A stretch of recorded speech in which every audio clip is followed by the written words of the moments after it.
नमस्कार दोस्तों, तो आज हम पढ़ेंगे सिविल प्रक्रिया संहिता की धारा 40 किसी अन्य राज्य के न्यायालय को डिक्री का अंतरण, transfer of decree to court in another state. तो धारा 40 को पहले हम बेयर एक्ट में पढ़ते हैं, उसके बाद इसे समझेंगे। तो धारा 40 बेयर एक्ट में लिखा है कि किसी अन्य राज्य के न्यायालय को डिक्री का अंतरण, जहाँ डिक्री किसी अन्य राज्य में निष्पादन के लिए भेजी जाती है, वहाँ वह ऐसे न्यायालय को भेजी जाएगी और ऐसी रीति से निष्पादित की जाएगी जो उस राज्य में प्रवर्तन नियमों द्वारा विहित की जाए। तो धारा 40 के बारे में बहुत सारी बातें उसके टाइटल से ही स्पष्ट हो जाती है। धारा 40 का टाइटल कहता है कि किसी अन्य राज्य के न्यायालय को डिक्री का अंतरण, मतलब कि किसी अन्य राज्य के न्यायालय में डिक्री को अंतरित करना, डिक्री का अंतरण करना। तो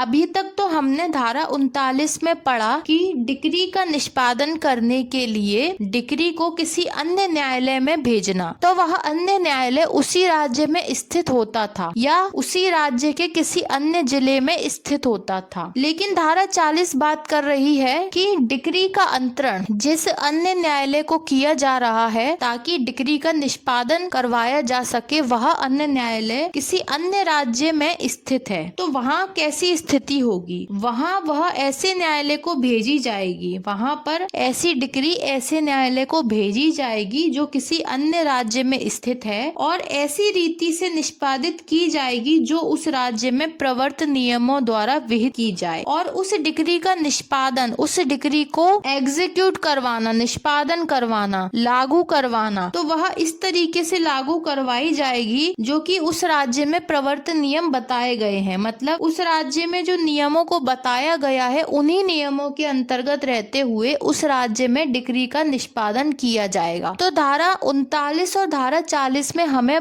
पढ़ने को मिलता है डिक्री का अंतरण। लेकिन डिक्री का अंतरण क्यों किया जा रहा है? तो धारा 39 और 40 में डिक्री का अंतरण किया जा रहा है ताकि डिक्री का निष्पादन करवाया जा सके। धारा 38 हमें यह बताती है कि डिक्री को पारित करने वाला न्यायालय और डिक्री का निष्पादन करने वाला न्यायालय दोनों अलग अलग भी हो सकते हैं। कभी कभी ऐसी परिस्थितियां उत्पन्न हो जाती हैं कि जिस डिक्री का निष्पादन करवाना है, यानी कि जिस डिक्री में जो निर्देश दिए गए हैं उन निर्देशों को पूरा करवाना है, तो वह डिक्री में जिस व्यक्ति के विरुद्ध या जिस संपत्ति के विरुद्ध उस डिक्री को पूरा करवाना है, वह किसी अन्य न्यायालय की स्थानीय अधिकारता के भीतर स्थित है। ऐसी स्थिति में क्या होगा कि जो डिक्री को पारित करने वाला न्यायालय होगा वह डिक्री को अंतरण कर देगा और वह उस न्यायालय को अंतरित की जाएगी जिसकी स्थानीय अधिकारता के भीतर वह संपत्ति और वह व्यक्ति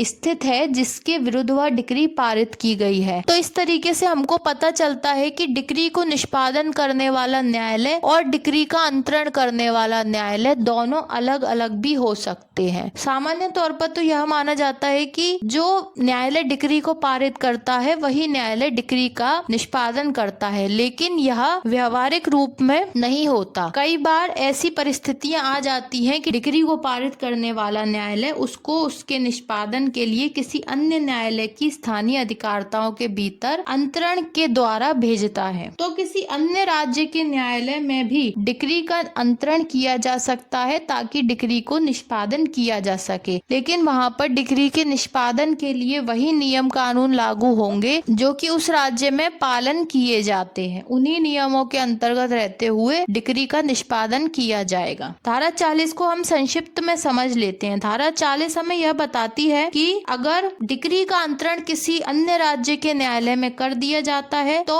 कौन से नियम कानून लागू होंगे। तो वहाँ पर डिक्री के निष्पादन के लिए वही नियम कानून लागू होंगे जिस राज्य में डिक्री का अंतरण किया गया है ताकि डिक्री का निष्पादन किया जा सके। तो जिस राज्य में डिक्री का अंतरण किया जाता है उसी राज्य के नियम कानून डिक्री के निष्पादन के लिए भी लागू किए जाते हैं। तो यह थी सिविल प्रक्रिया संहिता की धारा 40। अब मिलते हैं अगले लेक्चर में। धन्यवाद।